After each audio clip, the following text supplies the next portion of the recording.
सामने रहा दोस्तों। भारत एक है संघ राज्य, राज्यों का संघ, प्रांतों का संघ, एक राज्य इकाई। तो भारत क्या है? भारत एक क्या है दोस्तों? राज्यों का संघ है। क्या है? राज्यों का संघ जो है भारत है। ऑप्शन नंबर बी आपका सही है, भारत एक राज्यों का संघ है। बढ़ते हैं अगले प्रश्न की तरफ। भारतीय संविधान की प्रस्तावना में देश का कौन सा नाम उल्लेखित है? भारत और भारतवर्ष, भारत और हिंदुस्तान, भारत और इंडिया, हिंदुस्तान और भारतवर्ष। तो भारतीय संविधान की प्रस्तावना में जो है देश का जो नाम है वो क्या है? भारत और इंडिया। ऑप्शन नंबर आपका सी सही है, भारत और इंडिया जो है भारतीय संविधान की प्रस्तावना में देश का नाम उल्लेखित है। अगले प्रश्न की बात करें, भारतीय संविधान के निर्माण में कुल कितना समय लगा था? 2 वर्ष 8 महीना 21 दिन, 2 वर्ष 7 महीना 18 दिन, 2 वर्ष 11 महीना 18 दिन, या 2 वर्ष 12 महीना 23 दिन। तो भारतीय संविधान में कुल जो समय लगा था वो कितना लगा था? 2 वर्ष 11 महीना जो है 18 दिन। ऑप्शन नंबर सी आपका सही है। बहुत ही महत्वपूर्ण प्रश्न है दोस्तों, इसे आप नोट डाउन भी कर लीजिएगा। ये प्रश्न काफी बार आपके एग्जाम में पूछा गया है। बढ़ते हैं अगले प्रश्न की तरफ। संविधान सभा की प्रथम बैठक कब हुई थी? 8 सितंबर 1946, 9 अक्टूबर 1947, 8 नवंबर 1947 या 9 दिसंबर 1946। तो संविधान सभा की प्रथम बैठक जो है वो 9 दिसंबर 1946 को हुआ था। ऑप्शन नंबर आपका डी सही है, 9 दिसंबर 1946 को जो है संविधान सभा की प्रथम बैठक हुई थी। अगले प्रश्न की बात करें, भारत का मूल संविधान कहां से प्रकाशित होता है? दिल्ली से, श्रीनगर से, अजमेर से, देहरादून से। तो भारत का जो मूल संविधान है ये देहरादून से प्रकाशित होता है। कहां से? देहरादून से ये प्रकाशित होता है। अगले प्रश्न की बात करें, भारत का मूल संविधान कहां संरक्षित है? भारत का जो मूल संविधान है ये संसद भवन में संरक्षित है। कहां पे? संसद भवन में जो है भारत का मूल संविधान संरक्षित है।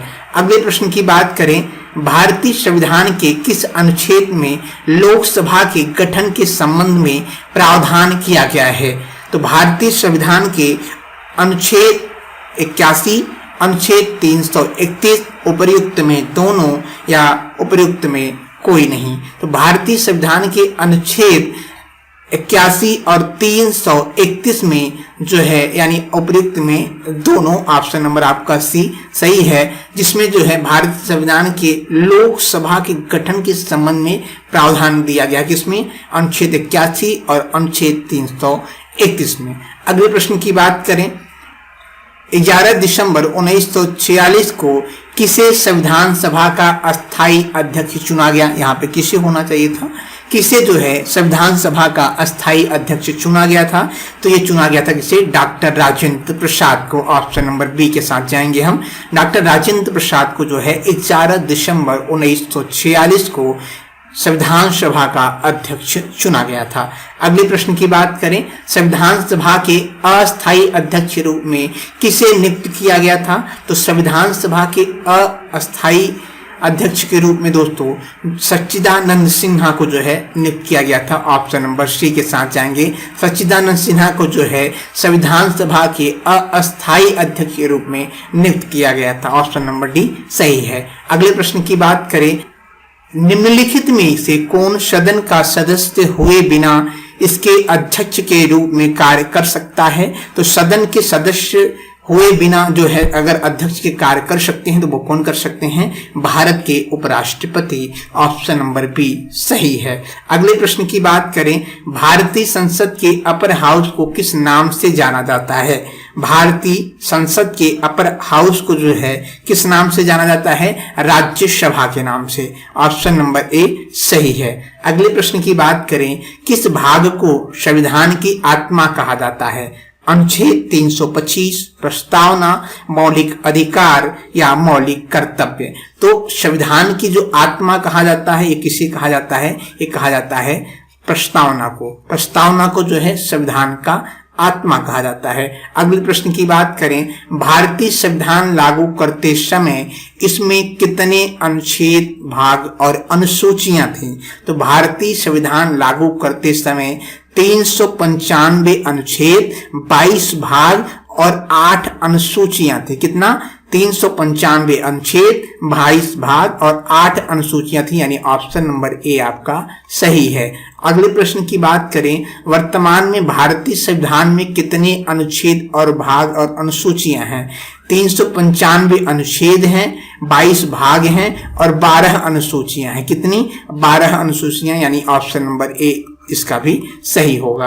अगले प्रश्न की बात करें, भारत में कार्यपालिका का अध्यक्ष कौन होता है? तो भारत में कार्यपालिका का जो अध्यक्ष होते हैं वो कौन होते हैं? राष्ट्रपति। कौन होते हैं? राष्ट्रपति जो है भारत में कार्यपालिका के अध्यक्ष होते हैं। अगला प्रश्न आपके सामने रहा, संघ की कार्यपालिका शक्ति निहित है प्रधानमंत्री में, राष्ट्रपति में, मंत्रिपरिषद में या संसद में? तो संघ की कार्यपालिका की शक्ति निहित है किसमें दोस्तों? ये निहित है किसमें? राष्ट्रपति में। किसमें? राष्ट्रपति में। अगले प्रश्न की बात करें, पंचवर्षीय योजना की अवधारणा किस देश के संविधान से प्रेरित है? सोवियत संघ, चीन, जापान या अमेरिका? तो पंचवर्षीय योजना की अवधारणा जो है ये सोवियत संघ से जो है प्रेरित है। ऑप्शन नंबर ए सही है। अगले प्रश्न की बात करें, राज्यसभा की बैठकों का सभापतित्व कौन करता है? तो राज्यसभा की बैठकों का सभापतित्व यानी अध्यक्षता कौन करता है? उपराष्ट्रपति करते हैं। कौन करते हैं? उपराष्ट्रपति महोदय जो है राज्यसभा की बैठकों का सभापतित्व करते हैं। ऑप्शन नंबर बी सही है। अगले प्रश्न की बात करें, भारत की संघीय व्यवस्थापिका को किस नाम से जाना जाता है? तो भारत की संघीय व्यवस्थापिका को जो है किस नाम से जाना जाता है दोस्तों? तो ये जाना जाता है किस नाम से? बताएं फटाफट। ये जाना जाता है संसद के नाम से। किस नाम से? संसद के नाम से। ऑप्शन नंबर आपका जो है डी सही है। अगले प्रश्न की बात करें, निम्नलिखित में से किस देश का सबसे बड़ा लिखित संविधान है? रूस, ब्रिटेन, अमेरिका या भारत? तो सबसे जो है बड़ा लिखित संविधान किस देश का है? वो है भारत का। ऑप्शन नंबर डी आपका सही है। अगले प्रश्न की बात करें, संसद का लोकप्रिय सदन है लोकसभा, राज्यसभा, उपयुक्त में दोनों, इनमें से कोई नहीं? संसद का जो लोकप्रिय सदन है वो कौन है दोस्तों? वो है लोकसभा। लोकसभा क्या है? संसद का लोकप्रिय सदन माना जाता है। अगले प्रश्न की बात करें, भारतीय संविधान के किस अनुच्छेद में कहा गया है कि संघ के लिए एक संसद होगी जो राष्ट्रपति और 2 सदनों से मिलकर बनेगी? इस किस अनुच्छेद में कहा गया है? तो अनुच्छेद जो है 79 में कहा गया है, 79। ऑप्शन नंबर आपका बी सही है। 79 में जो है ये कहा गया है कि संघ के लिए एक संसद होगी जो राष्ट्रपति और 2 सदनों से मिलकर बनेगी। अगले प्रश्न की बात करें, भारतीय संविधान में मूल कर्तव्य को शामिल करने का विचार किस देश के संविधान से लिया गया है? तो ये कहां से लिया गया है? पूर्व सोवियत संघ से। ऑप्शन नंबर आपका डी सही है। अगले प्रश्न की बात करें, निम्न में से कौन सी एक समिति ने नागरिकों में मूल कर्तव्य को 1776 में सम्मिलित करने की अनुशंसा की थी? कोठारी समिति, बलवंत राय मेहता समिति, अशोक मेहता समिति या स्वर्ण सिंह समिति? ये किसने किया था दोस्तों? स्वर्ण सिंह समिति ने जो है ये अनुशंसा की थी। ऑप्शन नंबर आपका डी सही है। अगले प्रश्न की बात करें, मौलिक कर्तव्य को निर्धारित किया गया है 40वें संविधान संशोधन के द्वारा, 43वें संविधान संशोधन के द्वारा, 42वें संविधान संशोधन के द्वारा या 39वें संविधान संशोधन के द्वारा? तो मौलिक कर्तव्यों को जो निर्धारित किया गया है ये ऑप्शन नंबर सी के साथ जाएंगे, 42वें संविधान संशोधन के द्वारा। अगले प्रश्न की बात करें, भारतीय संविधान में राज्य के नीति निर्देशक तत्व ग्रहण किए गए हैं ब्रिटेन से, आयरलैंड से, पूर्व सोवियत संघ से या फ्रांस से? तो ये कहां से किए गए हैं दोस्तों? आयरलैंड से। कहां से? आयरलैंड से। ऑप्शन नंबर बी सही है। अगले प्रश्न की बात करें, राज्य के नीति निर्देशक तत्वों का उल्लेख भारतीय संविधान के किस भाग में है? तो राज्य के नीति निर्देशक तत्वों का उल्लेख भारतीय संविधान के चौथे भाग में है। किस भाग में? चौथे भाग में। ऑप्शन नंबर सी सही है। अगले प्रश्न की बात करें, भारतीय संविधान के किस अनुच्छेद में राज्य के नीति निर्देशक तत्वों का उल्लेख है? तो भारतीय संविधान के अनुच्छेद 33 से 46, अनुच्छेद 34 से 48, अनुच्छेद 36 से 51, अनुच्छेद जो है 34 से 52। तो भारतीय संविधान की ध्यान दीजिएगा, अनुच्छेद 36 से 51 जो है नीति निर्देश तत्वों का उल्लेख है, यानी ऑप्शन नंबर आपका सी सही है। अगले प्रश्न की बात करें, संविधान का वह कौन सा भाग है जो संविधान के निर्माताओं के मकसद और उद्देश्यों को प्रतिबिंबित करता है?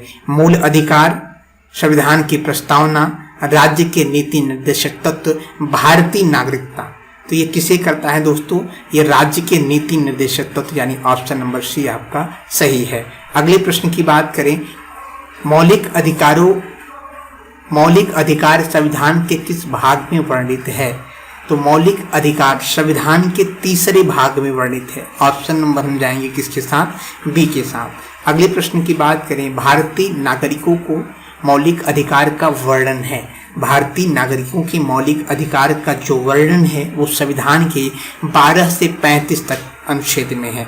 कितने? 12 से 35 तक अनुच्छेद में जो है भारतीय नागरिकों के मौलिक अधिकारों का वर्णन है। ऑप्शन नंबर ए के साथ हम जाएंगे। अगले प्रश्न की बात करें, भारतीय संविधान के भाग 3 में कुल कितने अनुच्छेदों में मूल अधिकारों का वर्णन किया गया है? तो कुल ये 24 अनुच्छेदों में मूल अधिकारों का जो है वर्णन किया गया है। ऑप्शन नंबर हम जाएंगे डी के साथ। अगले प्रश्न की बात करें, भारतीय संविधान के द्वारा भारतीय नागरिकों को कुल कितने मौलिक अधिकार प्रदान किए गए हैं? भारतीय संविधान के द्वारा भारतीय नागरिकों को कुल कितने मौलिक अधिकार प्रदान किए गए हैं? आपके सामने ऑप्शन दिया गया है 6, 7, 4 या 5। तो भारतीय संविधान के द्वारा भारतीय नागरिकों को कुल जो है 6 मौलिक अधिकार प्रदान किए गए हैं। कितने? 6 मौलिक अधिकार। बढ़ते हैं अगले प्रश्न की तरफ, मौलिक अधिकारों का निलंबन कौन करता है? तो मौलिक अधिकारों का निलंबन प्रधानमंत्री, संसद, राष्ट्रपति या सर्वोच्च न्यायालय। तो मौलिक अधिकारों का जो निलंबन है ये कौन करता है? ऑप्शन नंबर सी के साथ जाएंगे, राष्ट्रपति। राष्ट्रपति जो है मौलिक अधिकारों का निलंबन करते हैं। अगले प्रश्न की बात करें, भारतीय संविधान के किन अनुच्छेद में नागरिकता संबंधित प्रावधान किए गए हैं? तो भारतीय संविधान के अनुच्छेद कितने में? 1 से 4, 5 से 11, 12 से 35 या अनुच्छेद 36 से 51। तो ध्यान दीजिएगा, अनुच्छेद जो है 5 से 11 जो है नागरिकता संबंधित प्रावधान दिए गए हैं। अगले प्रश्न की बात करते हैं, भारतीय संविधान निम्नलिखित में से कौन सी नागरिकता प्रदान करती है? एकल नागरिकता, दोहरी नागरिकता, उपयुक्त में दोनों, उपयुक्त में कोई नहीं। तो भारतीय संविधान सदैव जो है एकल नागरिकता प्रदान करती है। कौन सी? एकल नागरिकता। अगले प्रश्न की बात करें, किस अनुच्छेद के तहत संसद को नागरिकता के संबंध में कानून बनाने का अधिकार प्रदान किया गया है? अनुच्छेद 5, अनुच्छेद 9, अनुच्छेद 10 या अनुच्छेद 11। तो ध्यान दीजिएगा, अनुच्छेद 11 के अंतर्गत दोस्तों जो है संसद को नागरिकता के संबंध में कानून बनाने का अधिकार प्रदान किया गया है।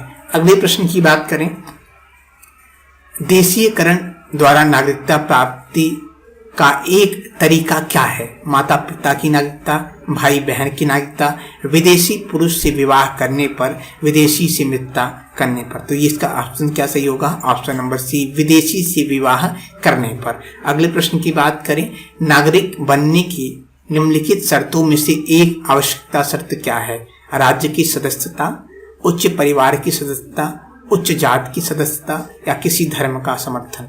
तो ध्यान दीजिएगा दोस्तों, जो है इस प्रश्न का जो सही जवाब है वो है राज्य की सदस्यता। ऑप्शन नंबर हम जाएंगे इसके साथ, ए के साथ, जो है कि नागरिक बनने के लिए जो है आवश्यक शर्त क्या है? राज्य की सदस्यता। बढ़ते हैं अगले प्रश्न की तरफ, पाकिस्तान में आकर भारत में नागरिकता प्राप्त करने संबंधित प्रावधान का वर्णन निम्नलिखित में से किस अनुच्छेद में वर्णित है? अनुच्छेद 6 में, अनुच्छेद 8 में, अनुच्छेद 9 में, अनुच्छेद 11 में। तो पाकिस्तान से आकर भारत में नागरिकता प्राप्त करने संबंधी जो प्रावधान का वर्णन है वो अनुच्छेद 6 में है। किसमें? अनुच्छेद 6 में। ऑप्शन नंबर हम जाएंगे ए के साथ। बढ़ते हैं अगले प्रश्न की तरफ। निम्नलिखित में से जनता द्वारा प्रत्यक्ष रूप से निर्वाचित सदन है? राज्यसभा, लोकसभा, उपरिक्त में दोनों या कोई नहीं। तो ध्यान दीजिएगा, जनता के द्वारा प्रत्यक्ष रूप से जो निर्वाचित सदन है वो कौन सा है? लोकसभा, जो जनता के द्वारा सांसद चुने जाते हैं। अगले प्रश्न की बात करें। भारतीय संविधान के अनुच्छेद 1 में यह घोषणा की गई है कि इंडिया अर्थात भारत क्या है? राज्यों का संघ है, एकात्मक विशिष्टताओं वाला संघीय राज्य है, संघीय विशिष्टताओं वाला संघीय राज्य है, या संघीय राज्य है? तो भारत क्या है दोस्तों?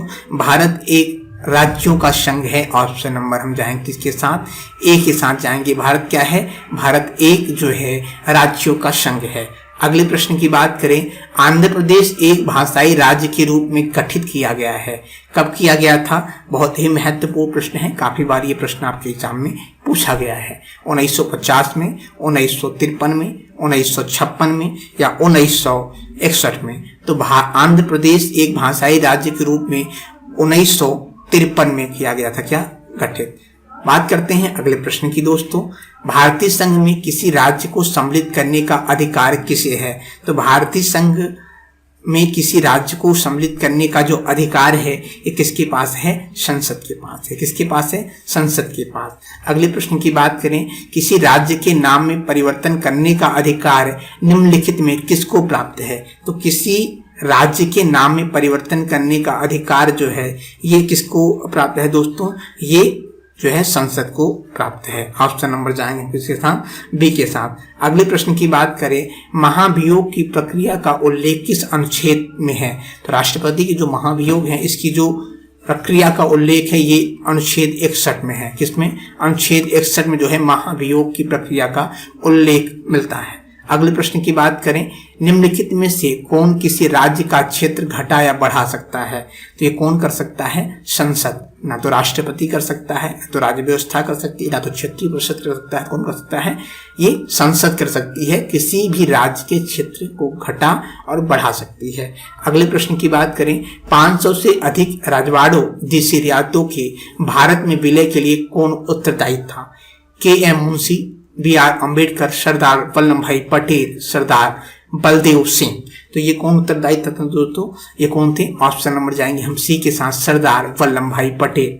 अगले प्रश्न की बात करें।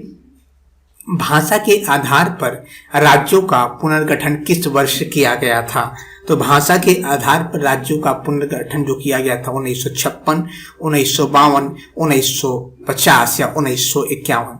तो राज्यों का जो पुनर्गठन भाषा के आधार पर किया गया था वो 1956 में किया गया था। ऑप्शन नंबर ए सही है। 74वें संविधान संशोधन अधिनियम के द्वारा भारतीय संविधान में कौन सी अनुसूची जोड़ी गई थी? 9वीं अनुसूची जोड़ी गई थी, 10वीं अनुसूची जोड़ी गई थी, या 11वीं या 12वीं? तो 74वें संविधान संशोधन के द्वारा भारतीय संविधान में 12वीं अनुसूची जोड़ी गई थी। ऑप्शन नंबर डी के साथ जाएंगे हम। बात करते हैं अगले प्रश्न की। 73वें संविधान संशोधन अधिनियम के द्वारा भारतीय संविधान में कौन सी अनुसूची जोड़ी गई थी? तो 73 की बात करें तो 73 में कौन सी अनुसूची जोड़ी गई थी दोस्तों? 11वीं अनुसूची की कौन सी? 11वीं। अगर हम 74 की बात करें तो कौन सी थी? 12वीं थी। बढ़ते हैं अगले प्रश्न की तरफ। 52 में संविधान संशोधन अधिनियम के द्वारा 1985 में कौन सी अनुसूची भारतीय संविधान में शामिल की गई थी? तो कौन सी अनुसूची शामिल की गई थी दोस्तों? 10वीं अनुसूची शामिल की गई थी। कौन सी? 10वीं अनुसूची।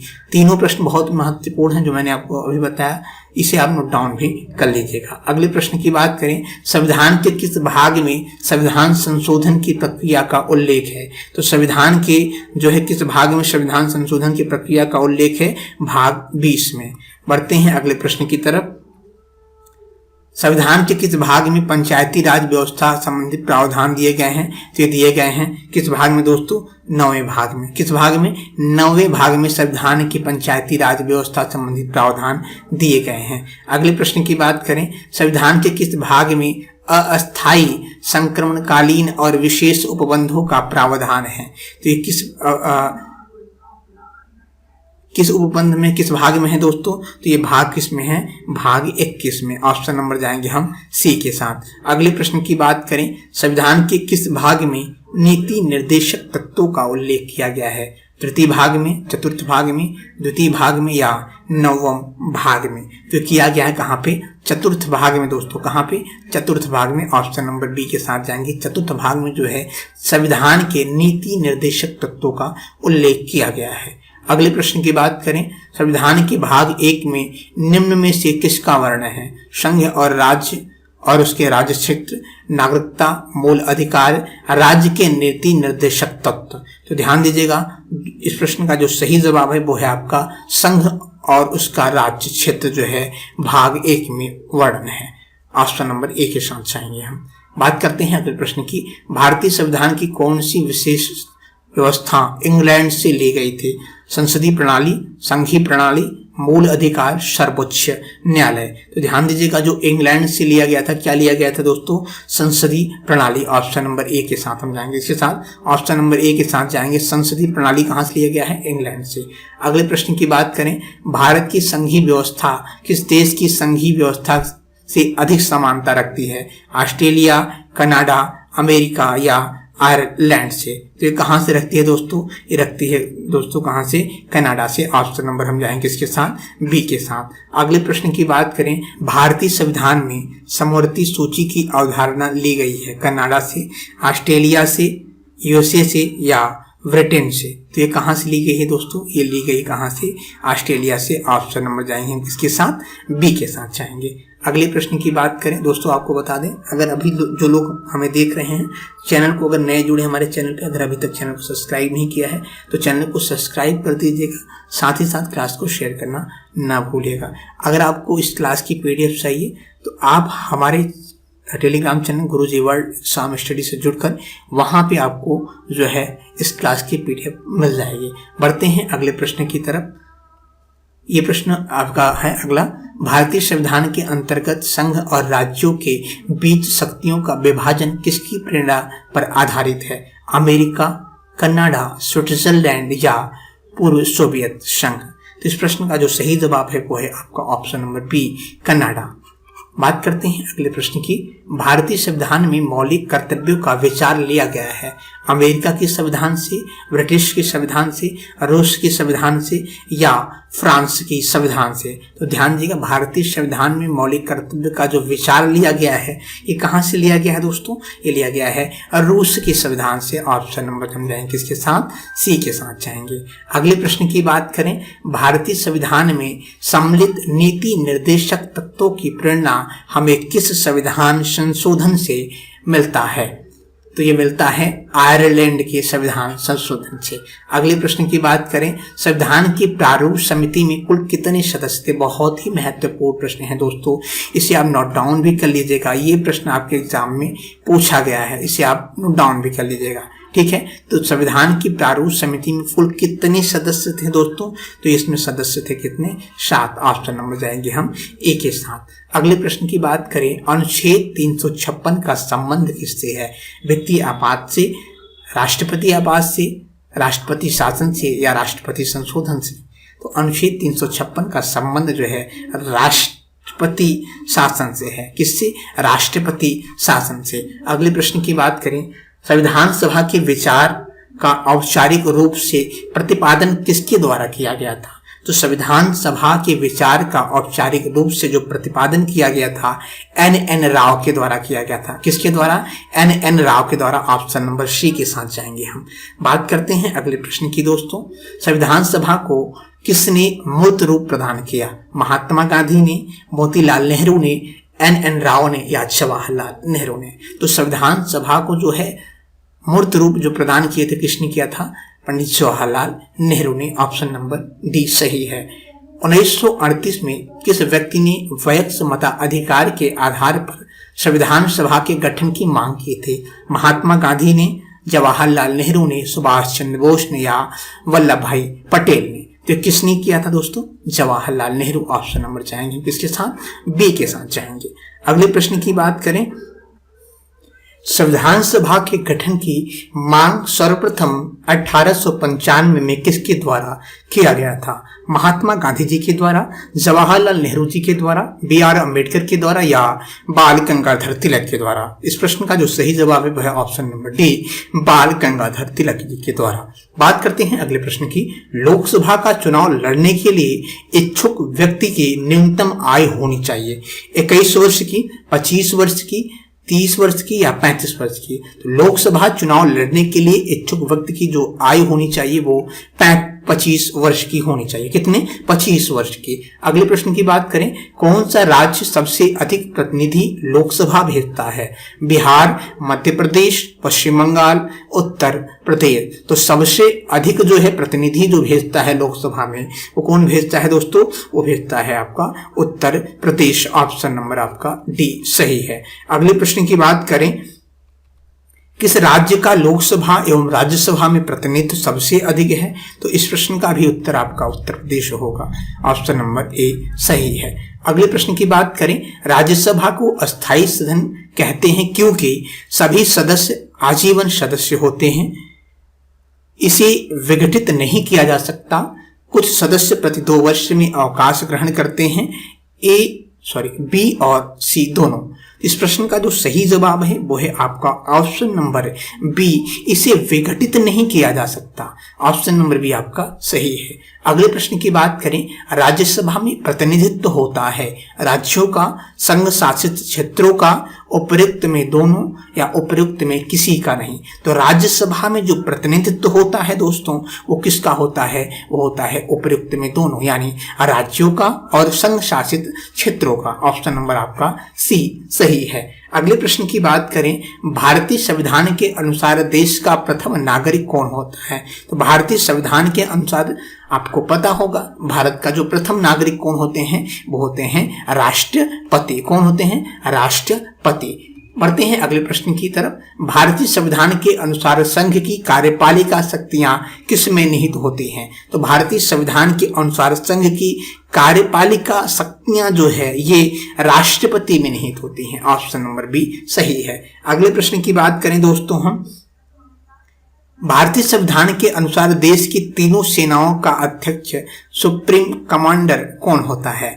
राष्ट्रपति, उपराष्ट्रपति, थल सेना या फील्ड मार्शल? तो भारतीय संविधान के अनुसार तीनों सेनाओं का जो अध्यक्ष होते हैं वो कौन होते हैं? राष्ट्रपति होते हैं। बात करते हैं अगले प्रश्न की दोस्तों, भारत का राष्ट्रपति होता है भारत का वास्तविक शासक, राज्य का संवैधानिक अध्यक्ष, राज्य और सरकार का अध्यक्ष, बहुमत दल का नेता? इस प्रश्न का जो सही जवाब है वो है आपका राज्य का संवैधानिक अध्यक्ष, यानी ऑप्शन नंबर हम चाहेंगे किसके साथ? बी के साथ चाहेंगे। अगले प्रश्न की बात करें, राज्य लोक सेवा आयोग के सदस्य की नियुक्ति कौन करता है? तो राज्य के लोक सेवा आयोग के सदस्य की जो नियुक्ति है वो राज्यपाल के द्वारा किया जाता है। किसके द्वारा किया जाता है? राज्यपाल के द्वारा किया जाता है। अगले प्रश्न की बात करें, भारतीय संविधान का कौन सा अंग समाजवादी व्यवस्था स्थापित करने की प्रेरणा देता है? तो ये कौन देता है दोस्तों? ये नीति निर्देशक तत्व देता है। कौन? नीति निर्देशक तत्व। ऑप्शन नंबर सी सही है। अगले प्रश्न की बात करें, एक कल्याणकारी राज्य के निर्देशक आदर्श वर्णित हैं। राज्य के नीति निर्देशक तत्वों में मौलिक अधिकार के अध्याय में, संविधान की 7वीं अनुसूची में, संविधान की प्रस्तावना में। तो एक कल्याणकारी राज्य के निर्देशक आदर्श जो वर्णित हैं वो कहाँ वर्णित है दोस्तों? राज्य के नीति निर्देशक तत्वों में। ऑप्शन नंबर जाएंगे हम किसके साथ? ए के साथ। अगले प्रश्न की बात करें, नीति निर्देशक तत्व का महत्व किसके लिए है? नागरिक के लिए है, राज्य के लिए है, समाज के लिए है या संघ के लिए है? तो नीति निर्देशक तत्व का जो महत्व है वो सदैव राज्य के लिए होता है। किसके लिए? राज्य के लिए। ऑप्शन नंबर बी आपका सही है। भारतीय संविधान के अंतर्गत मूल अधिकारों का संरक्षक कौन होता है? संसद, राष्ट्रपति, न्यायपालिका या मंत्रिमंडल? तो कौन होता है दोस्तों? ये होता है न्यायपालिका। अगले प्रश्न की बात करें, मौलिक अधिकारों के निलंबन का आदेश कौन दे सकता है? तो मौलिक अधिकारों के निलंबन का आदेश जो है ये कौन देता है? ये देता है आपका जो है ऑप्शन नंबर जाएंगे कौन? हम डी के साथ राष्ट्रपति देते हैं। अगले प्रश्न की बात करें, मूल अधिकारों की आवश्यकता प्रतिबंध लगाने का अधिकार किसको है? तो मूल अधिकारों की आवश्यकता प्रतिबंध लगाने का जो अधिकार होता है वो किसके पास होता है? वो होता है संसद के पास। किसके पास? संसद के पास। ना तो राष्ट्रपति के पास होता है, ना तो न्यायपालिका के पास होता है, तो किसके पास होता है? संसद के पास। ऑप्शन नंबर बी के साथ चाहेंगे हम। बढ़ते हैं अगले प्रश्न की तरफ। कितने वर्षों तक लगातार बाहर रहने पर नागरिकता समाप्त हो जाती है? तो ये होता है कितने वर्षों तक दोस्तों? 3 वर्ष, 5 वर्ष, 7 वर्ष या 9 वर्ष। तो 7 वर्ष तक जो है बाहर रहने पर नागरिकता समाप्त हो जाती है। अगले प्रश्न की बात करें, 1956 में राज्यों का पुनर्गठन करने से 17 राज्य, 6 राज्य संघ बने थे, 17 राज्य 9 संघ राज्य क्षेत्र बने थे, 14 राज्य और 6 राज्य संघ बने थे, 15 राज्य या 9 संघ राज्य बने थे। तो 1956 में जो है राज्यों का पुनर्गठन करने पर दोस्तों क्या बने थे? ये बने थे 14 राज्य और 6 राज्य संघ बने थे। क्या बने थे? 14 राज्य और 6 जो है राज्य संघ बने थे। ठीक है, बढ़ते हैं अगले प्रश्न की तरफ। राज्यसभा के सदस्यों को नामित करने का अधिकार निम्नलिखित में किसको है? उपराष्ट्रपति को, राष्ट्रपति को, न्यायपालिका को या लोकसभा को? तो ध्यान दीजिएगा, इस प्रश्न का जो सही जवाब है वो किसको है? राष्ट्रपति को। ऑप्शन नंबर बी के साथ जाएंगे। अगले प्रश्न की बात करें, भारत का राष्ट्रपति किस अनुच्छेद के अंतर्गत आता है? तो भारत के जो राष्ट्रपति है अनुच्छेद 52, अनुच्छेद 66, अनुच्छेद 48 या अनुच्छेद 51। तो भारत का राष्ट्रपति अनुच्छेद 52 के अंतर्गत आते हैं। अगले प्रश्न की बात करें, संविधान निर्मात्री सभा के उद्देश्य प्रस्तावक किसके द्वारा प्रस्तुत किया गया? जवाहरलाल नेहरू के द्वारा, डॉक्टर राजेंद्र प्रसाद के द्वारा, भीमराव अंबेडकर के द्वारा या जो है सरदार वल्लभ भाई पटेल के द्वारा? तो किसके द्वारा किया गया था? ये किया गया था जवाहरलाल नेहरू के द्वारा। अगले प्रश्न की बात करें हम, विधान संशोधन की प्रक्रिया का वर्णन किस अनुच्छेद में किया गया है? तो किया गया है दोस्तों अनुच्छेद 368। ऑप्शन नंबर बी के साथ जाएंगे हम। अगले प्रश्न की बात करें, संपत्ति के अधिकार से संबंधित संशोधन है 40वां संशोधन, 92वां संशोधन, 62 या 68? तो ये कौन सा संशोधन है दोस्तों? ऑप्शन नंबर ए के साथ जाएंगे। 44वां संशोधन जो है संपत्ति के अधिकार से संबंधित संशोधन माना गया है। अगले प्रश्न की बात करें, मताधिकार की आयु 21 वर्ष से घटाकर 18 वर्ष किस संशोधन के अंतर्गत हुआ था? 61वां संविधान संशोधन के अंतर्गत जो है मताधिकार की आयु जो है 21 वर्ष से घटाकर 18 वर्ष कर दिया गया था। किसके? 61वां संविधान संशोधन के द्वारा। अगले प्रश्न की बात करें, निम्न में कौन सा मौलिक अधिकार नहीं है? समानता का अधिकार, शोषण के विरुद्ध अधिकार, धार्मिक स्वतंत्रता का अधिकार या संपत्ति का अधिकार? तो इस प्रश्न का जो सही जवाब है वो है ऑप्शन नंबर डी। ये जो है मौलिक अधिकार नहीं माना गया है संपत्ति के अधिकार को। अगले प्रश्न की बात करें, भारतीय संविधान के किस अनुच्छेद के द्वारा निम्न दुर्बल वर्गों को शिक्षा संबंधी सुरक्षा प्रदान की गई है? तो ये की गई है अनुच्छेद 45, अनुच्छेद 46, अनुच्छेद 47 या 48 के द्वारा। ये किया गया है अनुच्छेद 46 के द्वारा। ऑप्शन नंबर बी के साथ जाएंगे। बात करते हैं अगले प्रश्न की दोस्तों, भारत में उपराष्ट्रपति निर्वाचित किया जाता है राज्यों की विधानसभा के द्वारा, उस निर्वाचन मंडल के द्वारा जो राष्ट्रपति को चुनता है, राज्यों के सदस्य के द्वारा या संसद के दोनों सदनों के द्वारा? तो ये किसके द्वारा होता है? संसद के दोनों सदनों के द्वारा। ऑप्शन नंबर डी के साथ जाएंगे हम। बात करते हैं अगले प्रश्न की, भारत की संप्रभुता किस में निहित है? तो भारत की जो संप्रभुता है ये भारत की जनता में निहित है। किसमें? भारत की संप्रभुता जो है भारत की जनता में निहित है। अगले प्रश्न की बात करें, राज्यसभा के सभापति की अनुपस्थिति में राज्यसभा का कार्य संचालन कौन करता है? तो सभा के सभापति की अनुपस्थिति में राज्यसभा का जो कार्य संचालन करते हैं वो कौन कर सकते हैं? वो उपसभापति करते हैं। कौन? उपसभापति। बढ़ते हैं अगले प्रश्न की तरफ। संविधान के उद्देशिका का या प्रस्तावना का संशोधन कितनी बार किया गया है? तो ये किया गया है कितनी बार? एक बार किया गया है। कितनी बार? एक बार किया गया है। बात करते हैं आज के आखिरी प्रश्न का। भारत के संविधान के किस अनुच्छेद में निर्वाचन आयोग का वर्णन किया गया है? तो किया गया है अनुच्छेद 324 में। दोस्तों उम्मीद करते हैं क्लास आपको अच्छी लगी है। क्लास कैसी लगी ये आप हमें कमेंट बॉक्स में जरूर बताएं। साथ ही साथ आपने इन 100 प्रश्नों में कितने सही प्रश्नों का जवाब दिया है ये आप हमें कमेंट बॉक्स में जरूर बताएं। मिलते हैं आपसे अगले क्लास में, तब तक के लिए धन्यवाद। जय हिंद, वंदे मातरम। क्लास की PDF प्राप्त करने के लिए दोस्तों टेलीग्राम ग्रुप जिसका लिंक नीचे दिया गया है, आप वहां से जुड़कर क्लास की PDF, क्लास की नोटिफिकेशन जो आपको मिल सकते हैं गुरुजी वर्ल्ड एग्जाम में स्टडी प्लेटफॉर्म से। जय हिंद, वंदे मातरम। मिलते हैं आपसे